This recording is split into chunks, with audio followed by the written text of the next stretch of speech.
Si Lenny ay 18 years old at nanliligaw sa kanya si Ozzy. Tuwing aakyat ng ligaw si Ozzy sa bahay nila Lenny ay lagi niyang kasama ang pinsan niyang si Dylan. Dahil sa makaluma at strikto ang parents ni Lenny ay di maaaring lumabas si Lenny nang walang kasama. Nagkataon naman na bakasyon sa school ng pinsan niyang si Margaret at ito ay sa bahay nila Lenny.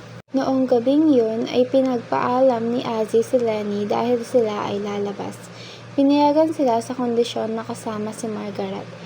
Lagi naman kasama ni Ozzy si Dylan kaya sa isip-isip ni Ozzy ay okay na din at makakapag-usap sila ng maayos na Lenny na lihim na niyang kasintahan. Dahil malapit nang magpiyesta sa lugar nila ay nagpunta sila sa paryahan at tumupo sa isang bench.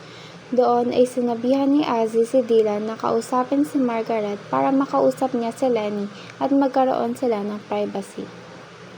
Laging ganoon ang nangyayari tuwing lumalabas silang apat, nang minsan ay dinala ni Ozzy si Lenny sa bahay nila at ipinakilala sa magulang ang kanyang kasintahan. Subalit makikita sa mukha ng ina ni Ozzy ang pagtutol sapagkat siya ay may plano para sa anak niya ng mga ibang bansa at may nagugustuhan ng dalaga para sa kanyang anak na si Ozzy.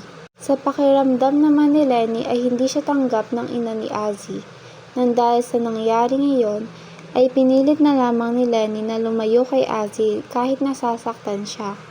Isang linggo nang hindi nag-uusap at nakikita sina Ozzy at Lenny. Isang gabing malakas ang ulan, nagulat na lamang sila Lenny sapagkat may bumabato sa bintana nila at nang tingnan nila ay nakita nila si Ozzy na lasing, basang-basa sa ulan at sumisigaw na, "Lenny, kausapin mo ako." Ngunit hindi pinayagan si Lenny na labasin si Ozzy.